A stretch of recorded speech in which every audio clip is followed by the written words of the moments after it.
हर हर महादेव दोस्तों, कैसे हैं आप सब। इससे पहले हमने आपको 2 वीडियो बनाया है कर्मा पे कि कर्मा हमारी ज़िंदगी में कैसे काम करता है।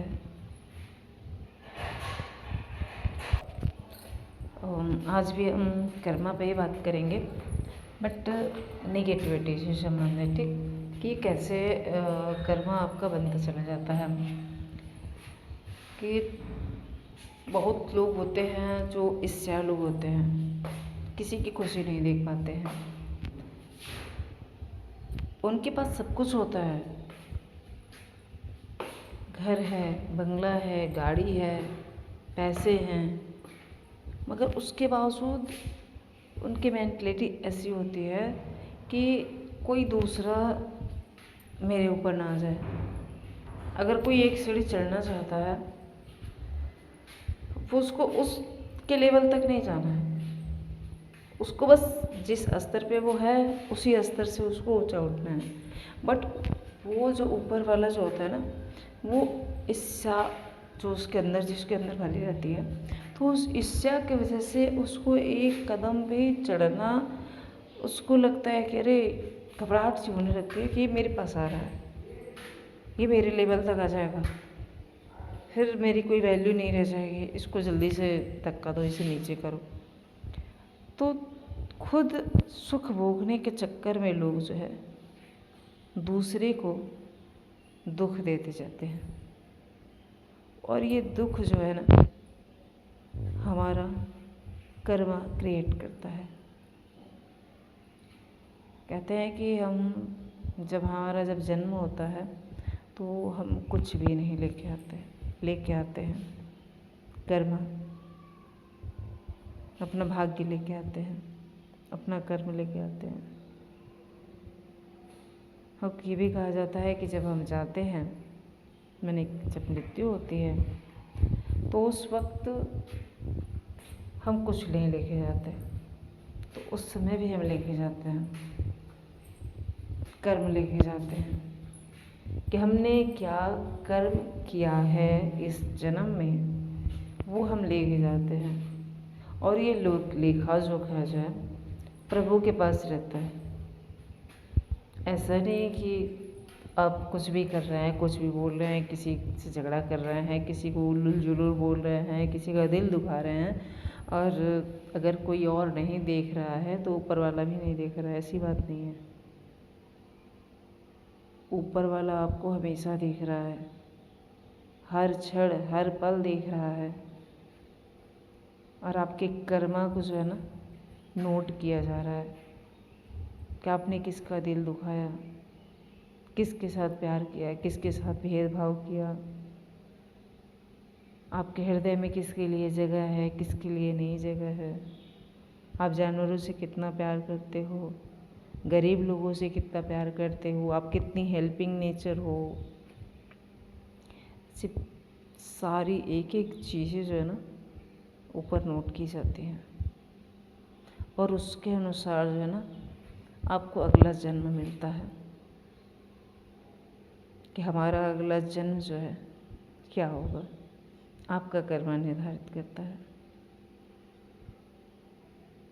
मगर आप कुछ समय तक गलत है, मान लीजिए आपको नहीं समझ में आ रहा है कि क्या सही है क्या गलत है, बट अगर आप भक्ति पथ पे चले जाते हो और उसके बाद भी उस समय से भी अगर आप के अंदर ये भाव जाग जाता है कि नहीं, मुझे किसी का दिल नहीं दुखाना है, किसी को चोट नहीं पहुंचानी है, किसी को हानि नहीं पहुंचानी है, तो फिर उसी समय से जो है ना आपका भाग्य परिवर्तन होना शुरू हो जाता है। हाँ, जस्ट वो दिखाई नहीं देगा। सबसे पहले जो परिवर्तन होता है ना वो आपकी आत्मा में होता है। जब आपकी आत्मा खुश हो जाती है इस बात से कि मैंने किसी का हेल्प किया, किसी की सहायता की, और सामने वाला मेरी वजह से खुश हुआ, तो जब आपके हृदय पे इसका असर पड़ता है, आपका हृदय जब इससे खुश होता है, और चूँकि अगर आपका हृदय खुश हो रहा है और सामने वाले की आपने हेल्प की है, तो सामने वाला भी आपको दुआ देगा ही देगा।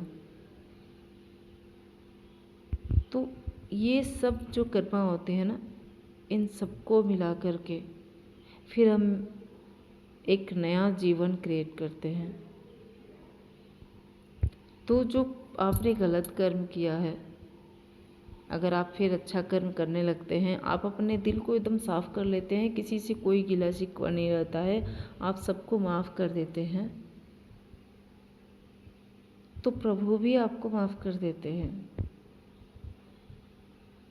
और ये 100% सत्य बात है।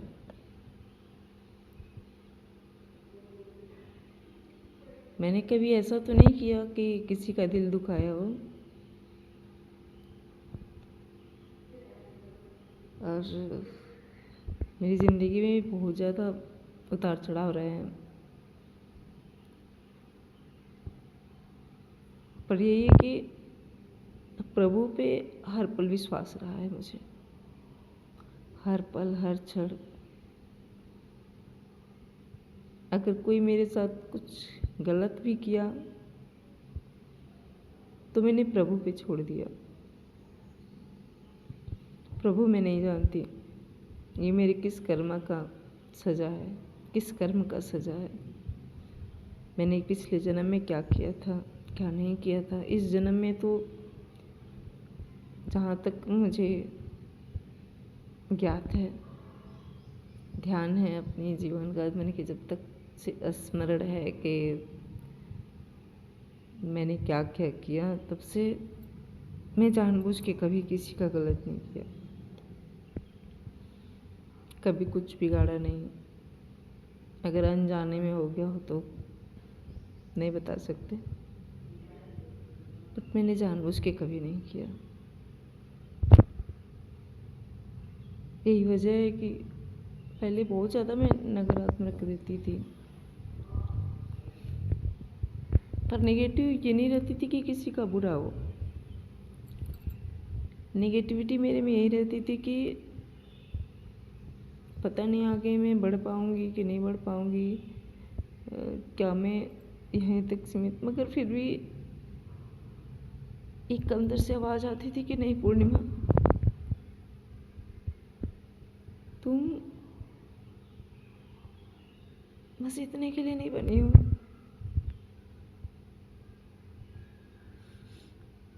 तुम्हें बहुत आगे जाना है।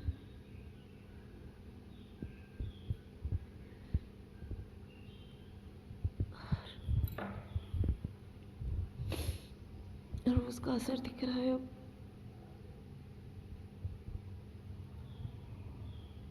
जिस परिवार में सुबह उठो और कब शाम हो जाती थी, काम करते करते थकान इतनी ज़्यादा हो जाती थी कि बिस्तर पे जाने के बाद लगता था कि अभी तो मैं सोई हूँ और अभी सुबह हो गई, ऐसी स्थिति रहती थी।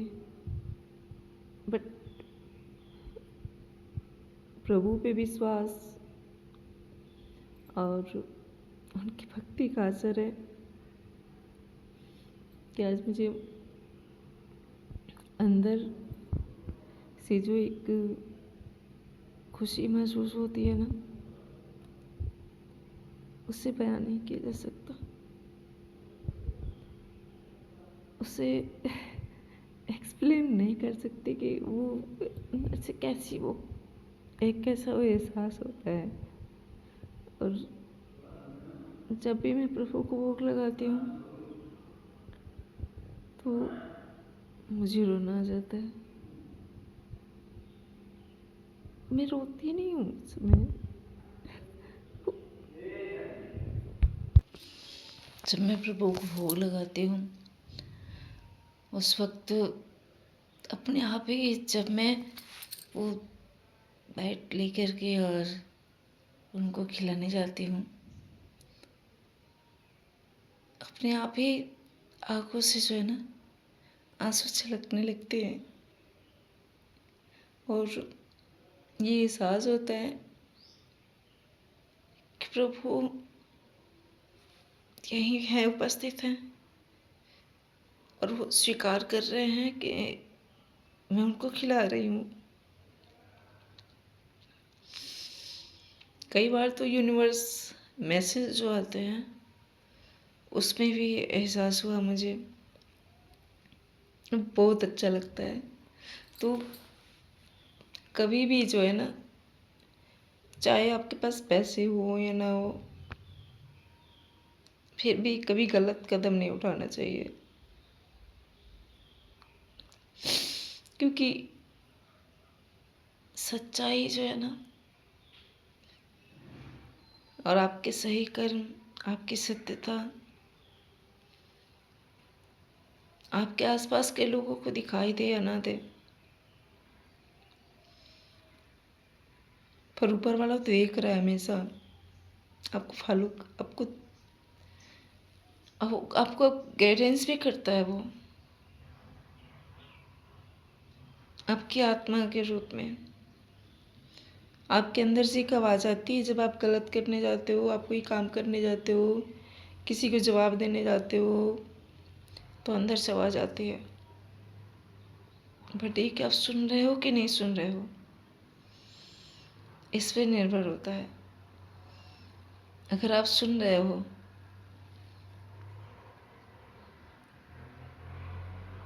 तो आप कभी गलत नहीं करोगे, कभी नहीं। अगर आप नहीं सुनते हो तभी आपसे गलत हो सकता है।